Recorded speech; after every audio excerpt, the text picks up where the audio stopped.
The potential eviction of a Palestinian family in East Jerusalem is trending, but no one is telling the full story. Can you imagine living in your own property and having someone just come and snatch you out of it? The house is one of several facing eviction in the Jerusalem neighborhood of Sheikh Jarrah, but to understand what's happening, we need context. The grave of Shimon HaTzadik has been a site of Jewish pilgrimage for centuries. It can be seen in this old photo of Sheikh Jarrah. In 1875, the Jewish community purchased the tomb and surrounding land, establishing the communities of Shimon HaTzadik and Nachalat Shimon.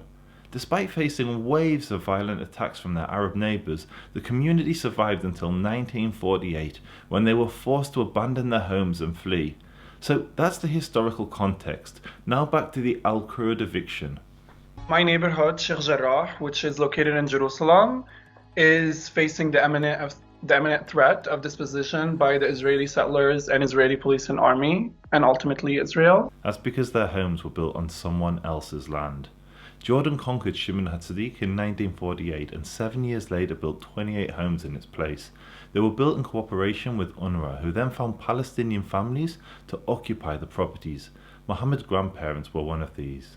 But neither of his grandparents had any claim to the house.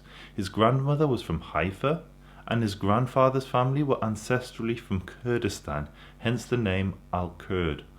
You know, this is my second time getting thrown out of my home by Israeli settlers. During the '67 war, Israel retook Sheikh Jarrah.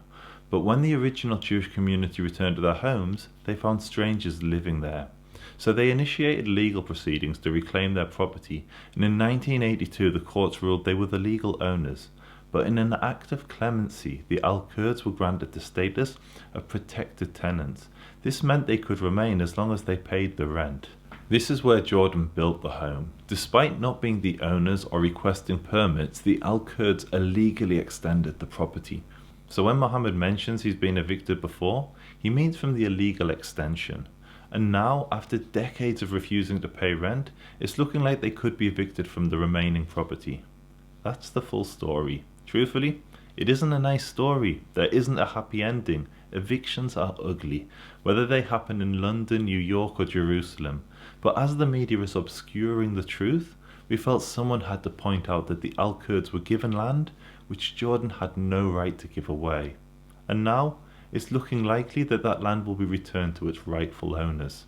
Also, does it bother anyone else that the al-Kurd eviction has made headlines for over 40 years?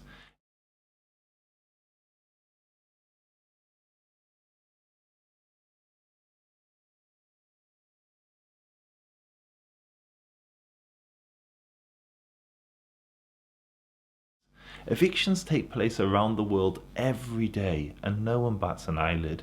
But when a Jew tries to gain entry to their property in Israel, the major broadcasters trip over themselves in a rush to condemn these Jews. It's just shameful.